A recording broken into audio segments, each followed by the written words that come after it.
maayarka degmada Berbera Cabdishakuur Maxamuud Xasan Ciidin ay wehelinayaan dhammaan xildhibaanada golaha deegaanka degmada Berbera ayaa kulan ay maanta isugu yimaadeen golaha deegaanka degmada Berberi waxay hambaliyo iyo mahadnaq ballaaran u direen jaaliyada Soomaaliland ee ku dhaqan cariga Ingiriiska gaar ahaan magaalada Bristol iyagoo ku hambaliyay sida ay uga shaqeeyeen mataaneynta labada magaalo ee Bristol iyo magaalada Berbera sidoo kale waxay mahadnaq taalamid ah u direen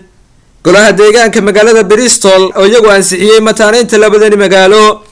waxaana uu saaka kulankaasi ka qabsoomay xarunta dawladda hoose ee degmada Berbera maayarka degmada Berbera Cabdishakuur Maxamuud Xasan Ciidin oo isagu ugu horeyntii kulankaasi daah furay ayaa jaaliyada Soomaaliland ee cariga Ingiriiska gaar ahaan magaalada Bristol uga mahadnaqay sida ay uga shaqeeyeen mataaneynta labada magaalo ee Bristol iyo Berbera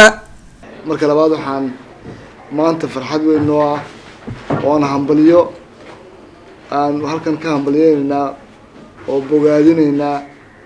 oo ididiiladayada aan sare ugu qaadaynaa jaaliyada Soomaaliland ee cariga Ingiriiska degan gaar ahaan magaalada Bristol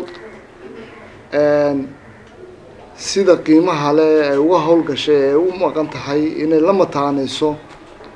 ama la walaalayso magaalada dhigeeda ah ee Bristol iyo Berbera in la mataaneeyo qaar kamid ah xildhibaanada golaha deegaanka degmada Berbera oo sidoo kale iyaguna kulankaasi ka hadlay ayaa hadallo mahadnaq ah iyo hambaliyo isugu jira u soo jeediyay jaaliyadaasi marka hore waxaan halkan ka hambalyeynaa jaaliyada Somaliland ee Bristol oo maanta aad ugu faraxsanahay kuna hambalyeynayno dadaalka ballaaran ay sameeyeen iyagoo mataaneynaya magaalada Bristol iyo Berbera oo aqbalay codsigii ay u gudbiyeen jaaliyada reer Bristol oo ku saabsanaa mataaneynta labada magaalo ama barnaamijkan loo yaqaan City Twinska